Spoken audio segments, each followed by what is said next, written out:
the Prophet of Allah sitting with Sahaba, sitting with the greatest ummah that ever walked the earth. The greatest ummah that ever walked the earth. Authentic hadith.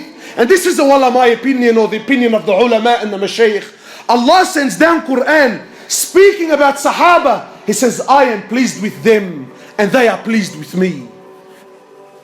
The Prophet of Allah in the authentic hadith, tune in. In the authentic hadith, the Prophet of Allah sitting with Sahaba, he says to them, I see what you don't see, and I hear what you don't hear. He says, أَطَّتِ السَّمَاء وَحُكَّ لَهَا أَن تَطِيرَ. He says, the heavens have squeaked, and they have every right to squeak. So Sahaba are amazed. What do you mean, O Prophet of Allah? What do you mean that the heavens have squeaked? What do you mean that the 7 heavens have squeaked? You know, my brothers, because mashallah, today we've become a people of science and logic, you know. Everything we know about astronomy is not even 1% of what's really out there. And our solar system, our galaxy is one of millions and millions that are out there. And in our solar system alone, in our galaxy alone, one of the scholars was saying, he says, there are so many stars in our galaxy alone. I'm not going to tell you ours is one of millions. So never mind the millions, our one alone. He says in our galaxy alone, there are so many stars. You know, the sun is one of the smaller stars that are in our galaxy.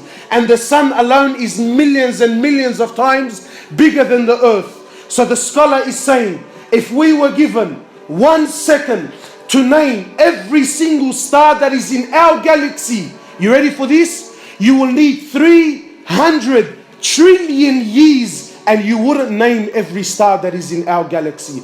And all this is in Samawat al-Ula, is in the first heavens. The Prophet of Allah is saying the 7 heavens have squeaked and they have every right to squeak. Why? Why, O Prophet of Allah?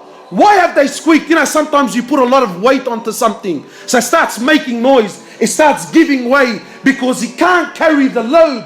The Prophet of Allah says the 7 heavens can no longer carry the load. The load of what? He says, مَا فِي مَوْضِعَ أَرْبَعَ أَصَابِعَ. There isn't room in all these heavens for 4 fingers except there is an angel in prostration to Allah. And you think Allah needs your money on the way out, huh? You think Allah cares whether you pray or you don't. There isn't room for 4 fingers in all the heavens except there is an angel in prostration to Allah. Angels, from the moment they're created to the moment they stand before Allah, one continuous sajda. They never did anything else. One continuous sajda for billions of years. Yet when they stand before Allah, they say, oh Allah, forgive us. Forgive us, Ya Allah, for we did not give haqq to your ibadah. We didn't give rights. We didn't worship you the way you should be worshipped. And you and I think that Allah needs us. People walking around with a big chip on his shoulder, with an attitude. My brothers, Allah Azza wa Jal doesn't need anyone. Allah doesn't need anyone. In the hadith Qudsi, in the authentic hadith, Allah Azza wa Jal, He says, Ya ibadi, are my slaves. Every single one of you is hungry except whom I feed.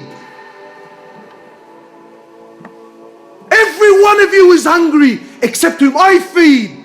Today when you go to buy a meal, you think I bought this meal. No, you're wrong. Allah fed you. So people start looking at their meals and he starts having pride and arrogance. That I don't eat this and I don't eat that. I only eat specific foods. Brother, it's Allah that feeds you.